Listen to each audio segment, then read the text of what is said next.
Assalomu alaykum hurmatli kuzatuvchilar, charchamayapsizlarmi? Hozir bizni maktab vaqti bo'lganligi uchun ko'p ota-onalardan savol tushyapti. Farzandim maktabga beryapman. Bolamni o'zlashtirishi, o'qishini yaxshilash uchun qanday dorilar tavsiya qilasiz? Qanday dorilar bersak bo'ladi deyishyapti. Ko'pincha nevrologik dorilar bola o'zlashtirishi yaxshi bo'lsa, jismoniy harakatlari, qobiliyatlari yaxshi bo'ladigan bo'lsa, dorilar tavsiya qilinmaydi. Faqat vitamin guruh dorilarni bunday holatda, profilaktika holatda berish mumkin. Masalan, omega 3 500 lik dozasini bittadan 2 mahal ovqatdan keyin maktab yoshidagi bolalarga bersa, bu bosh miya neyronlarida o'zaro aloqasini yaxshilab beradi.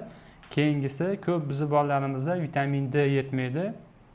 Buning natijasida charchoq va o'sha dars paytida qanaqadir toliqishlar kuzatilishi mumkin.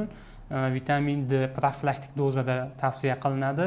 Polivitaminlar asosan vitamin B guruhiga kiradigan dorilar maktab yoshidagi bolalarga vitamin B guruhiga kiradigan preparatlar maktab yoshidagi bolalarga tavsiya qilinadi.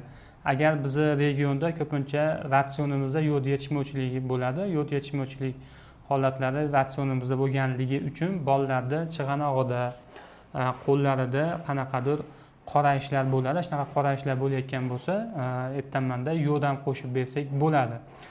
Bolani asosan o'zlashtirishini yaxshilash uchun nimaga e'tibor qaratish kerak? Shu vitamin guruh dorilari yuqoridagilarda beriladi va bolani uyqu rejimini yaxshilash kerak. Shomdan keyin telefonga o'xshagan monitorlarni kuzatmasligiga albatta e'tibor qaratish kerak, chunki bularning yorug'ligi natijasida bolada melatonin degan gormon modda ishlab chiqarish pasayib ketadi. Bu uyquni sifatini buzadi. Uyquni sifati buzilgandan keyin, miya yaxshi dam olmagandan keyin bu bolani o'zlashtirishiga jiddiy ta'sir ko'rsatadi. Bunga e'tibor qaratish kerak. Keyin ovqatlanishiga bunday maktab yoshidagi bolalar asosan oqsilga boyroq ovqatlarni iste'mol qilish kerak. Har xil ximikat narsalar, masalan, bu kreshkiga o'xshagan yoki bo'lmasa kepchukka o'xshagan, men ko'pchilik aytganman, cho'kateklar, boshqa shunaqa narsalarni iste'mol qilishadi. Bularni iloji boricha kamaytirib, uning o'rniga tuxum, go'shtli mahsulotlar, smetana, tvorogga o'xshagan mahsulotlarni ratsioniga ko'proq qo'shish kerak. Keyingisi bolani o'zlashtirishini, diqqat markazini yaxshilash uchun bolaga umuman telefon bermaslik kerak va ijtimoiy tarmoqlarni bolaga cheklash kerak.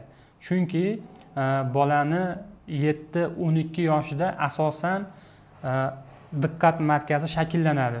Bu ijtimoiy tarmoqlar esa bu diqqat markazini shakllanishini kechiktiradigan, buzib yuboradigan asosiy omil hisoblanadi. Buning natijasida telefon ko'p o'ynagan, ijtimoiy tarmoqlarga ko'p kiradigan bolalarda diqqati o'sha maktabda bitta narsani o'zlashtirish kerak bo'lgan paytda shunga e'tiborni qaratilmaydi va o'zlashtirishda orqada qolib ketadi. Shunga ham alohida e'tibor qaratish kerak.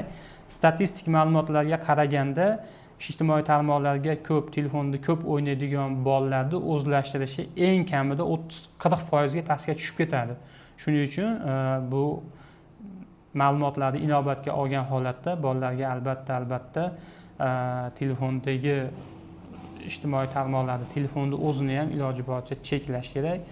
Iloji boricha bermaslikka harakat qilish kerak. Berilgan taqdirda ham shu internetga ulanadigan Telegramga o'xshagan, YouTube'ga, Instagramga o'xshagan ijtimoiy tarmoqlarni umuman olib tashlab, umuman yo'q qilib turib, bolani o'ziga mos multfilmlar, masalan, qo'shish, aytishni o'rgatadigan programmalar bor yoki masalan ingliz tilini o'rgatadigan programmalar bor. Shunaqa programmalar yuklangan holatda tavsiya qilsa, yuklangan holatda bersa, o'shanda ham ma'lum vaqt chegarasi darajasida ma'lum vaqt chegaralab berilsa, maqsadga muvofiq bo'ladi.